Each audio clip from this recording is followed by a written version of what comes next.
So tutuloy po natin yung ating discussion sa ating confession, 1689 London Baptist Confession of Faith. Nasa chapter 1 pa rin po tayo of the Holy Scriptures, no? At tatapusin po natin itong bahagi na ito ng ating confession this afternoon. So this should be a lot shorter, sapagkat nag-iisa na lamang po yung natitirang characteristic ng Holy Scripture na pag-uusapan natin ngayon. So, before that, review muna tayo. Okay, so pinag-usapan natin nung nakaraan, clarity of Scripture. So, pag pinag-usapan po natin ang clarity of Scripture, lahat po ng bahagi ng banal na kasulatan o salita ng Diyos, masasabi po natin na hindi po lahat ng bahagi ay malinaw, pero pag pinag-usapan po natin yung pinakapusong mensahe ng salita ng Diyos, madali namang talaga siyang maintindihan. Kasi nag-iisa lang naman talaga ang pusong mensahe o yung central message ng salita ng Diyos. And what is that? Salvation is found in no other but in Jesus Christ, and faith alone in Him, and in what He has done clearly justifies a sinner before the holy and righteous God. That's the central message of the Scripture, and that is supposed to be clear.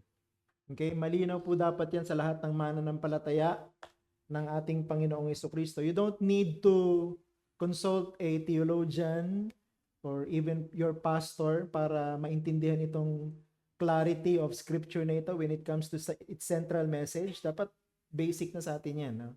Dapat alam na po nating lahat itong pinag-uusapan sa clarity of Scripture. And then the other one na pinag-usapan natin was availability, the availability of the Holy Scriptures. Sa kabutihan ng Diyos, sa kanyang providensya, hinayaan ng Diyos na ma-preserve. Hindi yung original manuscript, di ba? Pinag-usapan natin. Yung original na sinulat sa Greek at saka sa Hebrew ng mga original writers, yun ang inspired copy. Okay? Hindi na po available yung mga original inspired copy. Siyempre sa tagal po ng panahon, kasi pinag-uusapan natin dito, 1,000 taon na, no? Kahit po gaano katinding husay ng papel ang ginamit nila dyan, magwe-wear and tear yan. Okay, mawawala talaga yan. Magdi-disintegrate po yung mga materials na yan. And that basically what happened during the course of time. Nawala yung original copy, but providentially, na-preserve ng Diyos yung original content ng mga original copies na yon. Sa paanong paraan kinopya ng mga scribes.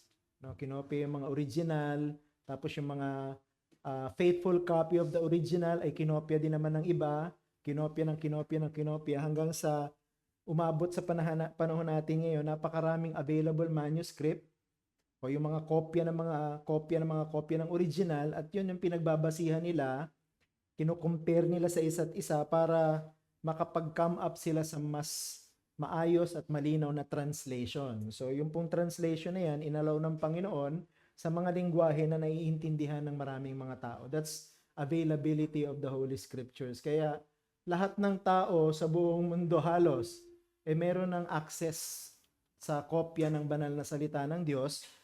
At ang kagandahan nga dyan, even in the language that they understand.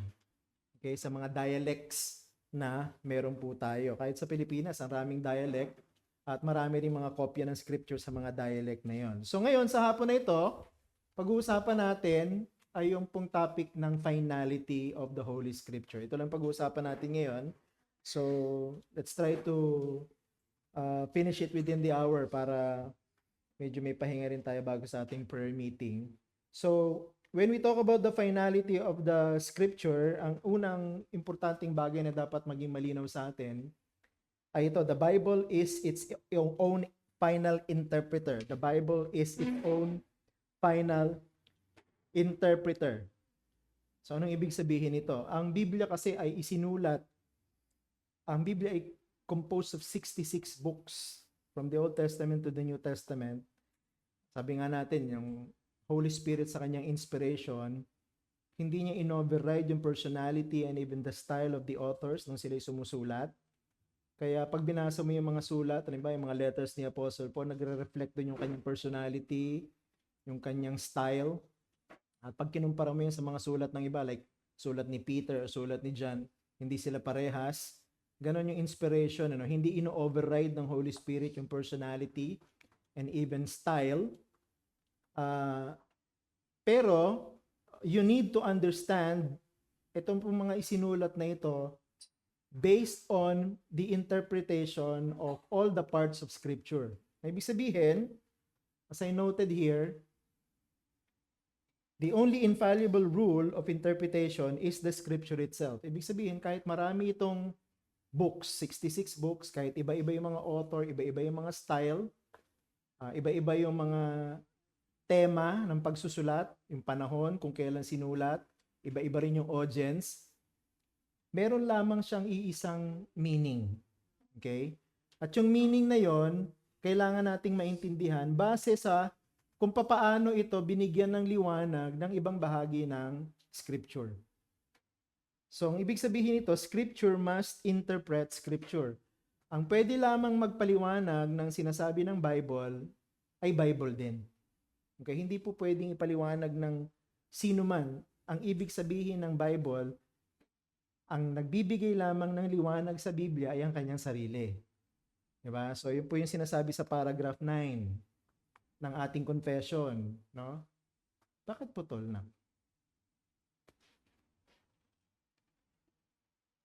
Putol yung PowerPoint natin. Kasi sa computer ko hindi putol yan. Let me try to show it again.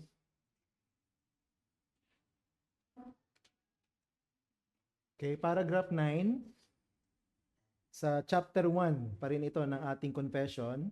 Sabi diyan, the infallible rule of interpretation of Scripture is the Scripture itself. And therefore, when there is a question about the true and full sense of any Scripture, which are not many but one, it must be searched by other places that speak more clearly. So, ibig sabihin, may mga bahagi kasi ng Biblia na mahirap talagang intindihin, pero hindi ibig sabihin imposibleng maintindihan. All you have to do is to consult other parts ng Bible na nagpapaliwanag ng mahirap na bahagi na yon.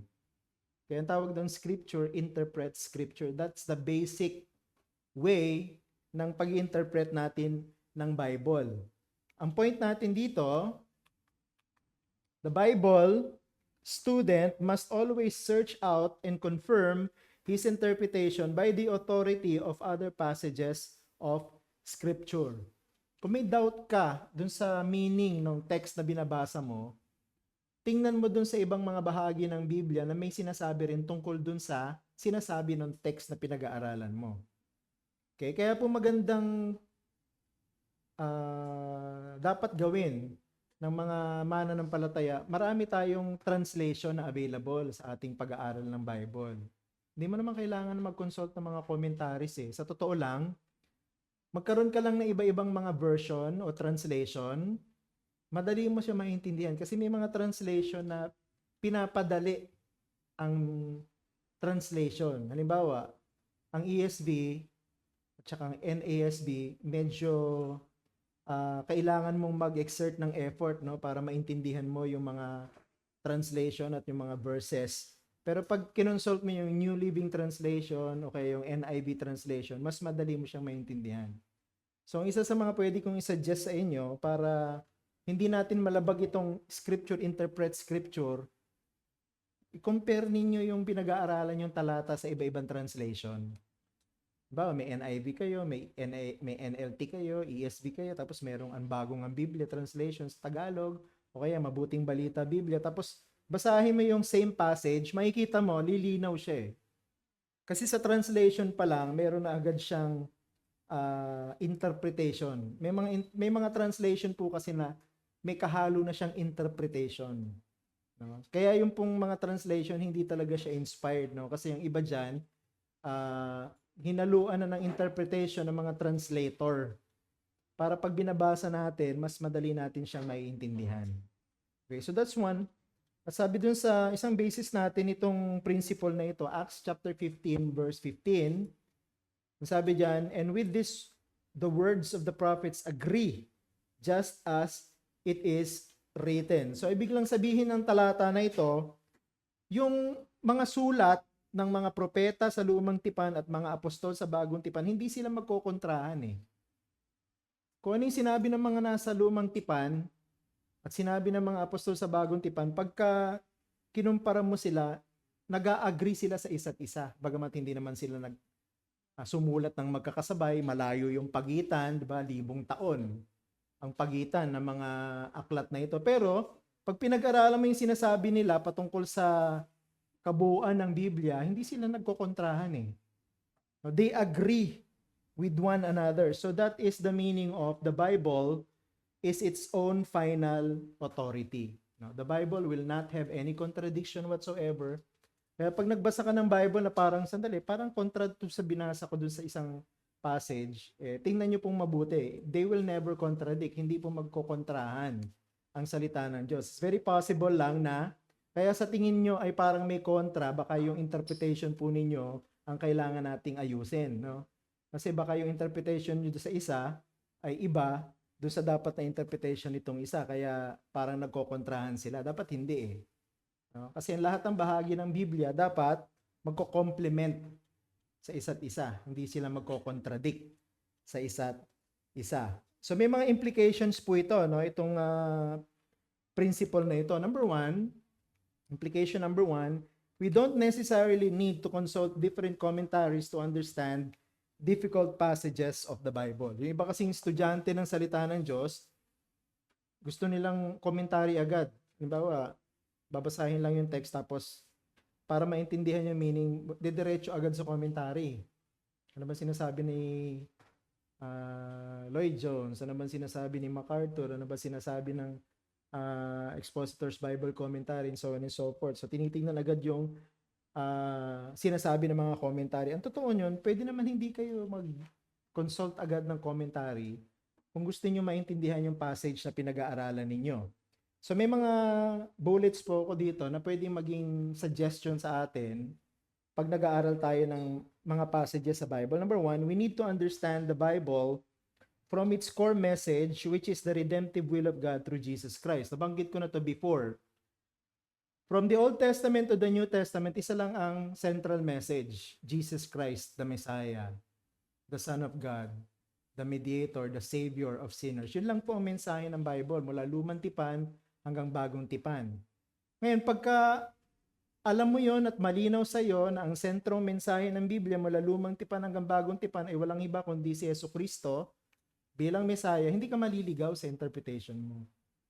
Any parts of the Bible yan, pwedeng Psalms, Proverbs, sulat ng mga propeta, or mga New Testament letters, kahit prophetic man yan sa New Testament, pagka nasa isip mo yun yung central message ng Bible from beginning to end, hindi ka maliligaw sa interpretation mo. Ang central message is the redemptive will of God through Jesus Christ.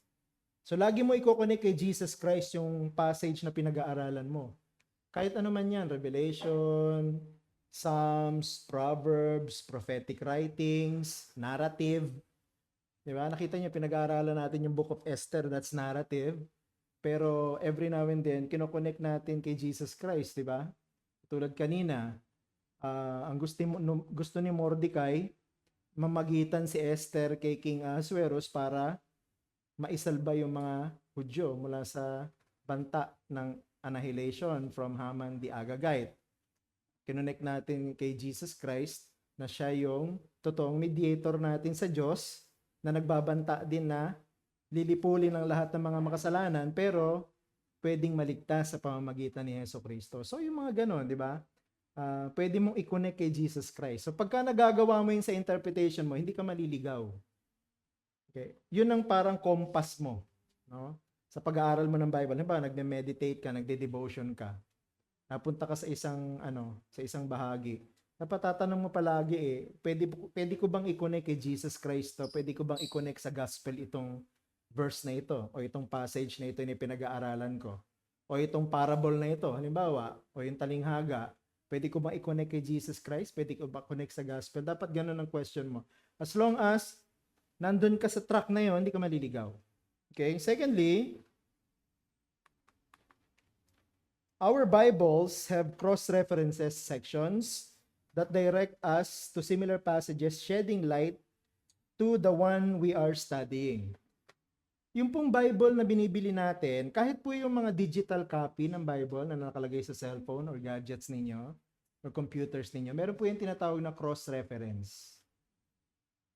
Familiar ba kayo doon sa cross-reference? Yung pagka binasa mo, may mga verses din sa ilalim o kaya doon sa gitna o kaya sa gilid. Ang tawag po doon cross-references. So, halimbawa, ang binabasa mo ay verse 15, titingnan mo kung merong mga verses na nakalagay doon para sa verse 15. At pag meron, pag pumunta ka doon sa mga verses na yon, ibig sabihin connected yung mga verses na yon doon sa verse na pinag-aaralan mo. Kaya ang tawag doon cross-reference. Tumutulong din yan para maintindihan mo at mas maging malinaw sa iyo yung pinag-aaralan mong talata. Kasi Bible, the scripture interprets itself. So, may mga talata sa ibang mga aklat, sa ibang mga books ng Bible na pwedeng connected or nagbibigay linaw dun sa talata na pinag-aaralan mo. Kaya kasama po sa binabayaran natin yung cross-references. Okay, kasama po yan. Gamitin nyo po yun. No? Kahit na sa mga app, may mga cross-references na options, yung mga app na yan, gamitin nyo yan. Kasi kasama, makakatulong yan para mas maintindihan ninyo yung mga passage na inyong pinag-aaralan. Second implication number 2, believers who possess the Holy Spirit can attain to the true meaning of the Scriptures. Pagka born again ka talaga, yung Holy Spirit nasa iyo, at kung yung Holy Spirit nasa iyo, siya yung magtuturo sa iyo ng meaning ng Bible na pinag-aaralan mo. Diba, ipinangako ng Panginoon niya ng Banal na Espiritu ang gagabay sa atin sa lahat ng katotohanan. Ibig sabihin, kung talagang Christian ka, nasa iyo yung Holy Spirit, pag nag-aaral ka ng Bible, tutulungan ka ng Holy Spirit maintindihan yung pinag-aaralan mo. Ngayon, kung sinasabi mong Christian ka, pero kahit anong part ng Bible hindi mo maintindihan, o wala ka maintindihan sa Bible na kahit ano, hindi ka Christian. Yun lang ibig sabihin nun. Akala mo lang Christian ka. Kasi, sabi ng Panginoon, ang Banal na Espiritu ang gagabay sa atin sa lahat ng katotohanan. Sabi ng Panginoon, di ba, siya ang katotohanan. So, ibig sabihin, kung ikaw ay mananampalataya, dapat tutulungan ka ng Holy Spirit na maintindihan yung pinag-aaralan mo. Posibleng hindi eh. Imposibleng hindi. Kung talagang Christian ka, imposibleng hindi mo maintindihan ang Bible na pinag-aaralan mo.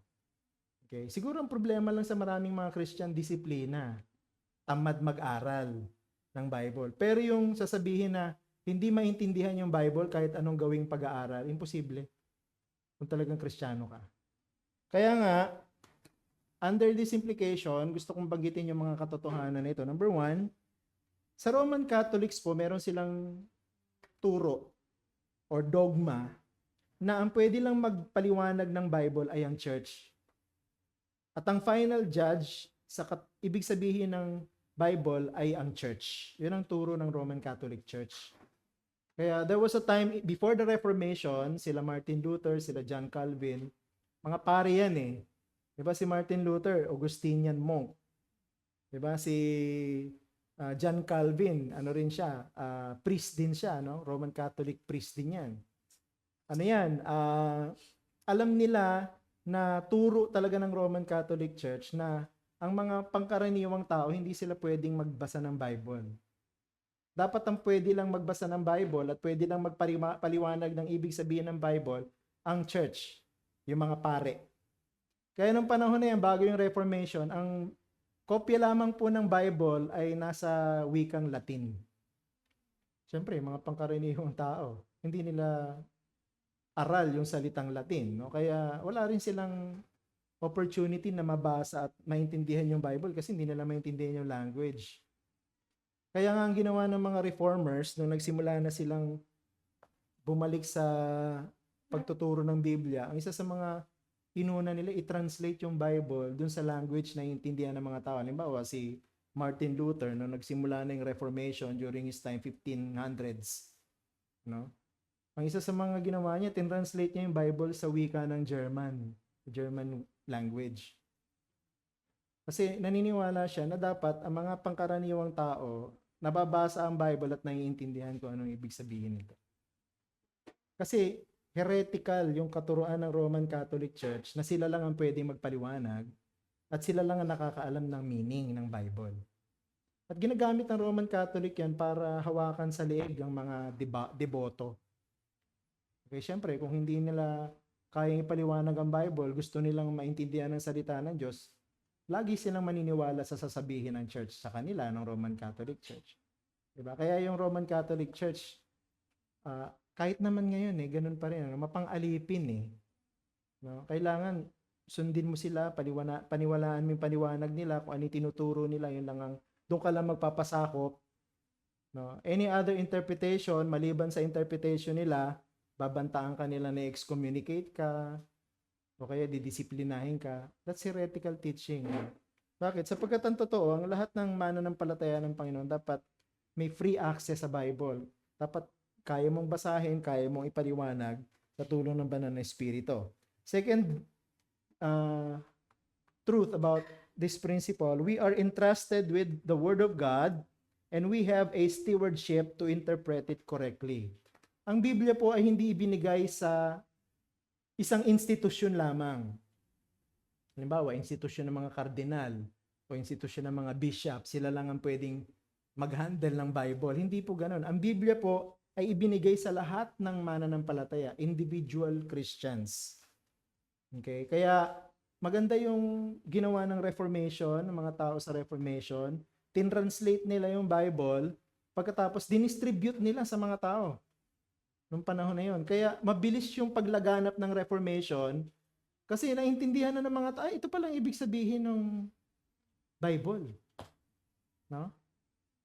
So we have the responsibility to interpret it correctly kasi sa atin binigay ng Diyos ang Bible eh. Sa iyo, sa akin. Ngayon, kung binigay sa iyo ng Diyos ang Biblia niya, dapat aralin mo. Diba? Intindihin mo.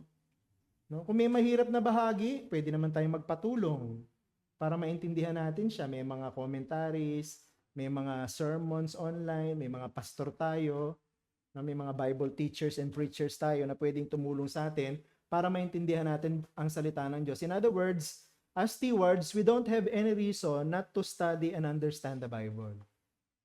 It's our duty. Okay, it's our duty. And then lastly, under this implication number 2, we find the meaning of Scripture using the Reformation guidelines of the historical, grammatical, and theological interpretation of Scripture. Ibig sabihin yan, pag binasa mo kasi yung Bible, kailangan intindihin mo yung historical background. Diba? Alam ba, pinag-aaralan natin ngayon yung Book of Esther. Diba? In order for us to understand, kailangan kong banggitin sa inyo, ito yung historical background niya, ito yung culture nung panahon na yon, ito yung kultura ng mga Hudyo. Yan, historical background yon. And then, grammatical, yung mga, diba, pagka sa sermon, naririnig nyo, itong translation na ito, ng salitang ganito, itong ibig sabihin. Kasi meron yung bearing dun sa interpretation ng passage sa pinag-aaralan. Mahalaga yon. Kaya, dapat marunong din tayong exegete, yung tawagin ng mga words, lalo na sa original language, Hebrew and Greek. And then theological interpretation. When we say theological interpretation, this is the overall overarching topic ng Scripture, which is God, no? God and Jesus Christ, no? Yung triune God, no? Yung kanilang ginawa towards the redemption of sinners. No? Tandaan natin yung gawain ng pagliligtas, hindi lang gawain ng anak. Ang gawain ng pagliligtas ay pinlano ng Diyos Ama, isinakatuparan ng anak, at ina-apply ng banal na Espiritu. So yung Trinity involved eh. Yung pinakamalinaw na nagtuturo niyan, yung Ephesians chapter 1, no? Verses 3 to 14. Pag pinag-aralan mo, makikita mo doon, the Father, the Son, and the Holy Spirit, they are involved in the salvation of sinners. So as long as we understand that, that's the theological framework, kung tawagin, ng ating Biblia.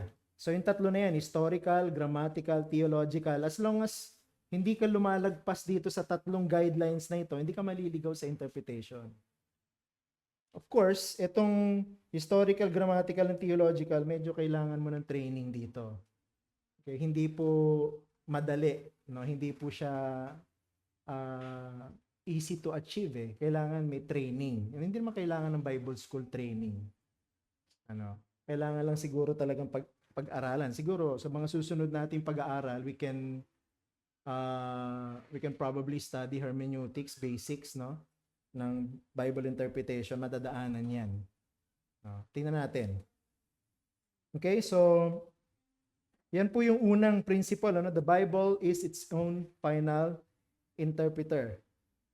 And then the second principle regarding finality,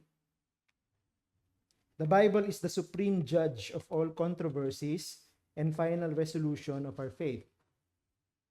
May mga pagkakataon na may mga issues, theological issues, may mga discipline issues, controversies sa loob ng church. Ano? Sino at ano ang mag-unify sa atin? Halimbawa, merong nagtatalong mga opinyon o kaya may mga hindi pare-parehong pagkaintindi sa isang sitwasyon. Halimbawa, may theological issue. Sino magsesettle ng theological issue niyan? Yung pastor ba?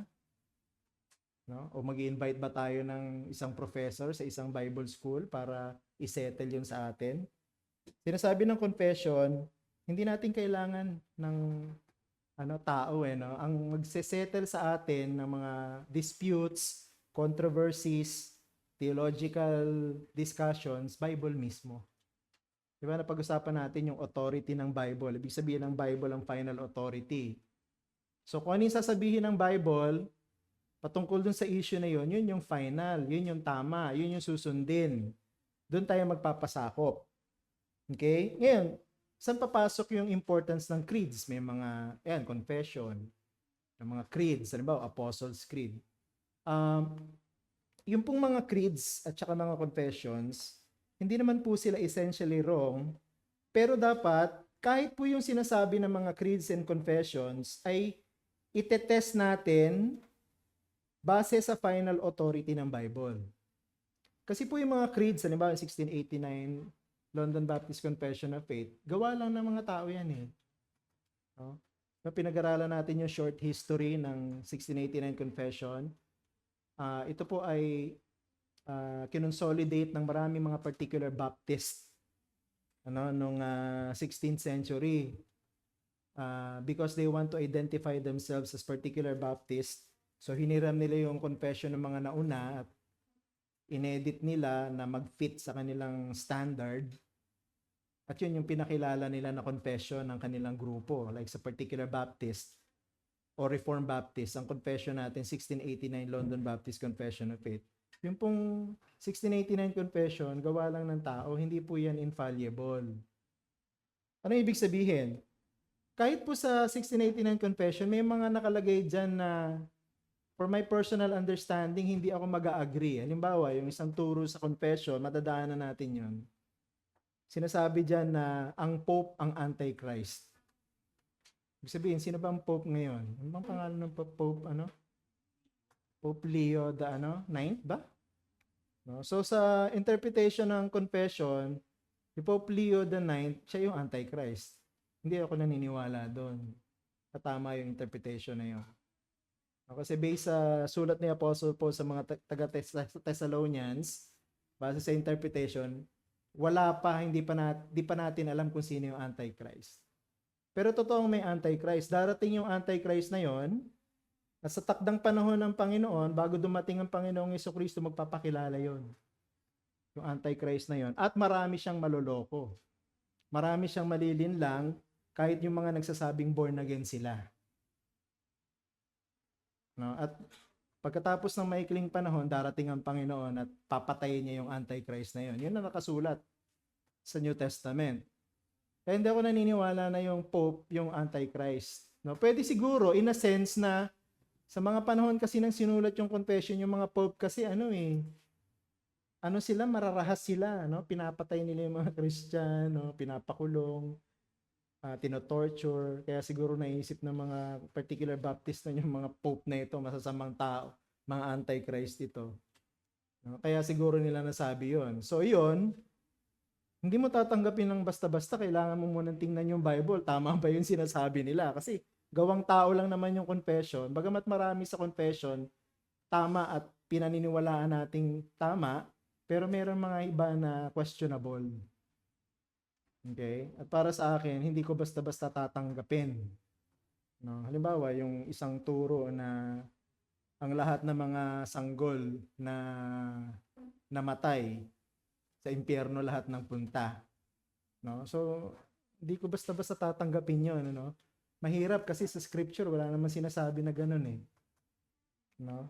So, kailangan nating suriin, timbangin, at hayaan natin ang Biblia na magsabi kung ano yung totoo. Sa mga creeds, sa mga confession. Marami po mga creeds na napakatagal na. Pero hindi ibig sabihin napakatagal na niya, totoo siya. No, kailangan suriin mo rin mabuti yung laman kung talagang susuportahan ba ng Bible yung sinasabi o tinuturo ng mga creeds na yun. Diba? Apostles' Creed, yung mga ganyan, Nicene Creed. No, titingnan mo kung lahat ba ng tinuturo nito ay sumasang-ayon ng Biblia. Kasi kung hindi natin tatanggapin kung ano yung hindi sinasang-ayunan ng Biblia. Kasi yung Bible yung final authority. No? Kaya as long as we are familiar with the Bible, hindi tayo maliligaw. Yan yung sabi sa paragraph 10 ng chapter 1. The supreme judge by which all controversies of religion are to be determined, and all decrees of councils, opinions of ancient writers, doctrines of men, and private spirits are to be examined, and in whose sentence we are to rest, can be no other but the Holy Scriptures, delivered by the Spirit, into which Scripture so delivered, our faith is finally resolved. Okay? So, ang ibig lang sabihin, kung isa-summarize mo yun sa isang simpleng pangungusap, kung ano yung sinabi ng salita ng Diyos, yun yung ating paniniwalaang tama. Hindi natin ko-questionin, kundi susundin at pagpapasakupan natin kung ano yung sinasabi ng salita ng Diyos. Ang isang magandang example nito sa Acts chapter 15.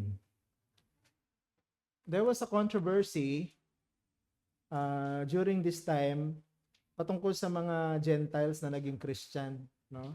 So may mga Gentiles na naging Christian. Ngayon, ang tanong ng mga Hudyo na Christian, gagawin ba natin silang Hudyo? Kasi Gentile sila mga hindi tulian, no?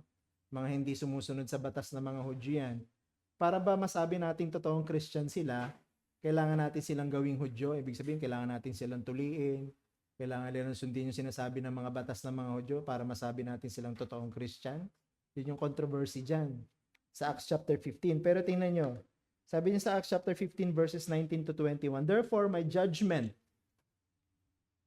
I think nagsasalita dito si James na kapatid ni Jesus Christ, no?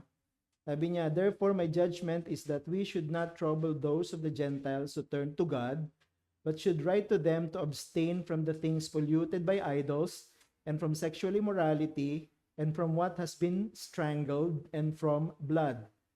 For from ancient generations Moses has had in every city those who proclaim him, for he is read every Sabbath in the synagogues. So, ibig sabihin, ang nagsettle ng controversy patungkol sa mga Gentiles na naging Christian, Bible. Hindi yung culture nila, hindi yung tradition nila, no? Hindi yung sinasabi ng mga pinuno nila, kundi kung ano yung sinasabi ng Bible. Yung Bible ang nagsettle ng controversy. In other words, hindi natin kukwestiyonin kung totoo ba o hindi na Kristiyano yung mga Gentiles, whether they become Jews or not. Hindi kasi yun ang basihan ng pagiging Christian. Diba? Ang basihan ng pagiging Christian, of course, magkaroon ng relationship with Jesus Christ sa pamamagitan ng pananampalataya. If they turn to God, then they are children of God. Yun yung kanilang conclusion. So, yung naging controversy dito was put to an end after Peter stressed what the scriptures say about the matter being discussed. So, it was Peter pala yung nagsasalita sa Acts 15:19-21, not James, the brother of Jesus, but Peter, kung ano yung sinabi ng scripture, yun ang nag-settle ng controversy. Ibig sabihin, hindi na natin pag-uusapan ulit kung paniniwalaan ba natin Christian o hindi mga Gentiles. Kasi sabi ng scripture, Christian sila. If they turn to God in repentance and faith. So tapos na, wala na usapan. Sinabi ng Bible, etong sagot. Tahimik na. Ang bibig. So no one in the group contested the decision which was resolved by scripture. So any topic na may kinalaman sa church, sa Christian, dapat may sinasabi ang Bible. So dapat ang unang gagawin ng church, titingnan ko ano yung sinasabi ng Bible. Halimbawa, meron siyang ginawang kasalanan, babalikan natin, ano ba sinasabi ng Bible? Kasalanan nga ba yung ginawa niya? Ngayon, kung sa pag-aaral natin, sinabi ng Bible, kasalanan nga din, tapos na ng usapan. Kasalanan nga yung ginawa niya. Ano dapat gawin? Pagsisihan. Yung kasalanan, talikuran, para ma-restore siya sa fellowship sa church. So, dapat, pag nag-agree ang lahat na yun ang sinasabi ng Bible, wala nang kukontra. Dapat united na tayo doon. Yun ang sinabi ng Bible eh. No? Yun ang interpretation ng Bible. So, wala na tayong pag-uusapan pa. Dapat ganun. Okay? That's the finality of Scripture. And then another verse, Acts 28:23. When they had appointed a day for him, they came to him at his lodging in greater numbers. From morning till evening, he expounded to them, testifying to the kingdom of God and trying to convince them about Jesus, both from the law of Moses and from the prophets. Ito naman si Apostle Paul yung tinutukoy dyan, na house arrest siya. Okay? Na house arrest siya, so hindi siya pwedeng lumabas. Ang ginagawa ngayon ng mga tao, pinupuntahan siya doon sa room kung saan siya naka-house arrest.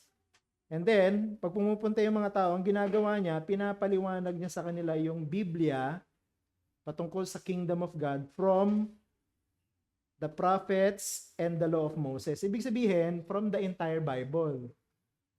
Ang textbook ni Paul para ituro yung kingdom of God, buong Bible. E di ba, Pariseo din si Paul before siya naging Christian. So, expert siya sa law. At isa yun sa mga kinasangkapan ng Panginoon para maging effective si Paul pagdating sa preaching and teaching about the kingdom of God. Kasi may training siya sa pagiging Pharisee. So, yun yung ginamit ngayon ni Paul nung na-convert siya, naintindihan niya ngayon yung ibig sabihin ng kingdom of God. No? Ang kingdom of God ay binubuo na ng hindi lang Jew, kundi Gentiles din. No? At ang requirement para maging member ng kingdom of God, magkaroon ka ng pananampalataya kay Jesucristo. Yun ang requirement.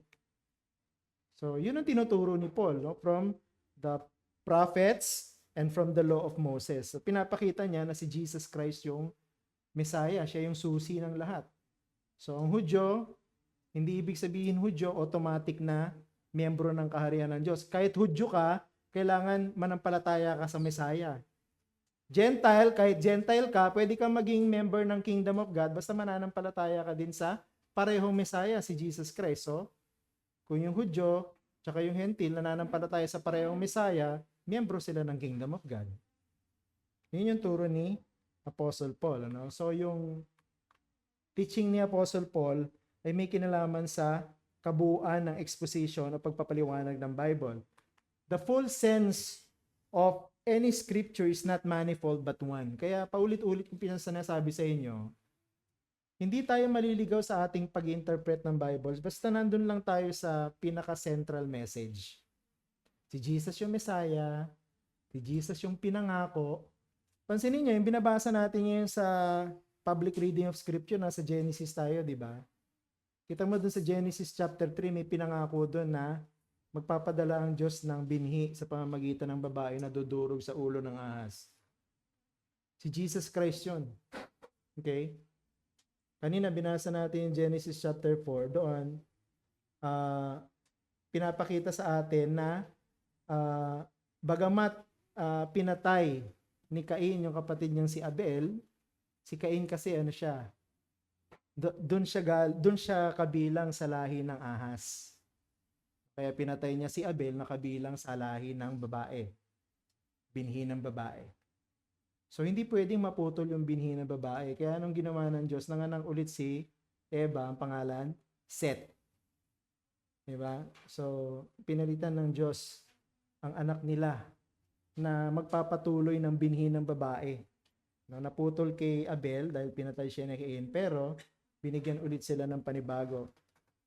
Ngayon, hanggat hindi ka lumalayo dun sa central message na yon, na sa history from Genesis to Revelation, merong Messiah, si Jesus Christ yung Messiah, hindi ka maliligaw sa interpretation mo.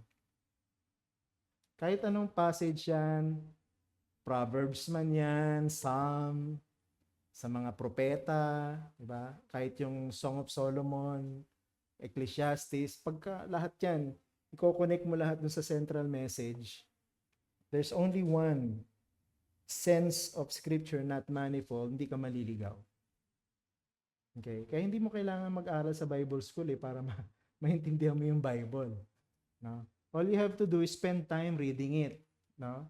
And understanding it from the proper perspective. Pagka wala kang tamang perspective, wala kang tamang compass, maliligaw ka talaga sa iyong interpretation. Baka kung saan ka mapunta. Okay? So to end this discussion, gusto kong mag-iwan sa inyo ng mga paalaala. The confession represents the teaching of the Word of God, but it is not the Word of God. So pinag-aaralan po natin ng confession. Naniniwala tayo na magandang basis ang confession na ito para mas maintindihan natin ang Bible. Pero hindi po salita ng Diyos ang confession. Kasi mayroong mga tao na mas madalas i-quote ang confession kaysa sa Bible. No? Siguro mga hindi kayo na-expose sa mga ganong klase ng preacher o kaya teacher. Pero marami akong kakilala ganun sabi ng confession natin, patungkol sa topic na yan, sabi ng confession natin, patungkol sa topic na to. Parang nangyari yung confession yung Word of God, hindi yung Bible Mali. Mali yung ganon. Yung confession, ginagamit natin yan with several important help. No? Ano yung mga help na yan? Halimbawa, the confession make our study of core doctrines a lot easier. Kaya dito sa ating Bible class, di ba, sinimulan ulit natin sa simula yung pag-aaral natin ng confession. Kasi ngayon, dahil 1 year na tayo mahigit as a Covenanted Church, gusto ko naman pag-aralan natin ulit yung ating doctrines as a church. Yung pinaninindigan nating mga doktrina. At ang confession, ang isa sa pinakamagandang source ng pag-aaral ng doctrines ng Reformed Baptist. Okay? Kaya dahan-dahan natin pag-aaralan yan. Nagsimula tayo sa chapter 1. So tapos na tayo sa chapter 1 ngayon. Lord willing, sa susunod na Bible class natin, chapter 2 na tayo. Marami pang chapter na susunod.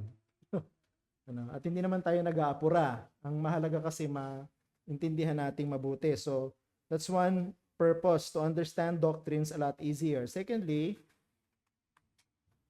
the confession help us sort the basis of our faith with ease. Siyempre, sa pagkaintindi mo ng doctrine, mas maintindihan mo yung basis ng faith mo. Okay? Yung gospel, maintindihan mo siya ng mas mabuti. Diba? Mas madali mo siyang ma-dissect, mas madali mo siyang ma-apply sa sarili mo. So, nakakatulong sa pananampalataya natin ang pag-aaral natin ng confession. Okay? But again, lagi nating i-compare yung sinasabi ng confession sa sinasabi ng Bible. Okay, para hindi tayo maligaw. And then lastly, the confession will make our defense from error easier. Darating ang panahon na may mga magtuturo ng mali sa loob ng church. Yung iba hindi naman sinasadya. Yung iba kasi masyado lang, alam mo yun, yung masyadong mainit sa pananampalataya, aral ng aral. Yung pala ang inaaral mali na. Dahil masyado siyang engrossed sa kanyang pag-aaral at akala niya totoo yon, tinuturo niya ngayon sa church yung napapag-aralan niya. Mali naman pala. Paano natin mas madaling ma-expose yung mali na tinuturo? By studying the confession. Kasi sa confession, naka-itemize na siya nakalagay na siya sa mga topic. Diba? Kaya nga siya may mga chapter, tapos may mga paragraph. So, mas madali nating maintindihan No? At madali natin mai-expose ngayon yung mga maling turo. Okay, madali nating madedepensahan yung ating pananampalataya.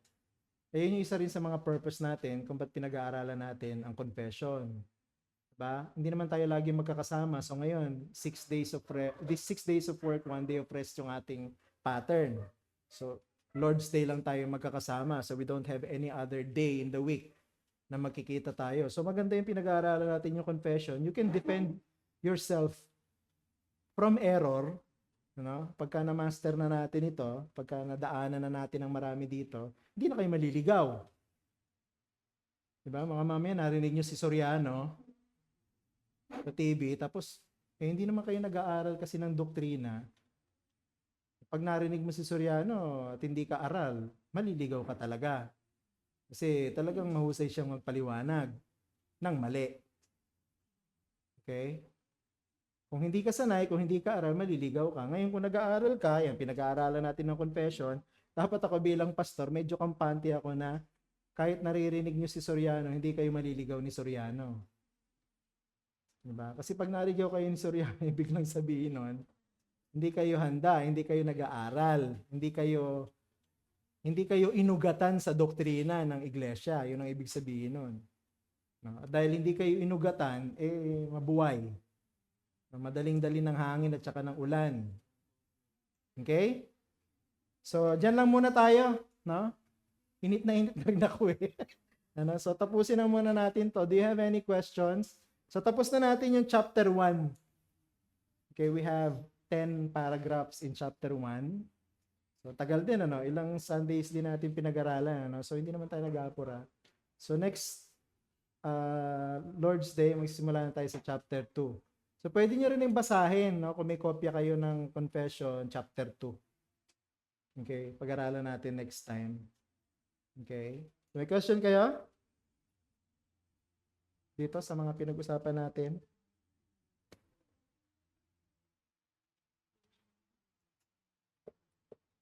Wala? Ako magtatanong. Gewel. Natakot tuloy si Gewel. Joke lang. Okay, so kung wala nang tanong, siguro pahinga na muna tayo. Kasi medyo nagsusuffocate na rin ako So maraming salamat po sa inyong pakikinig.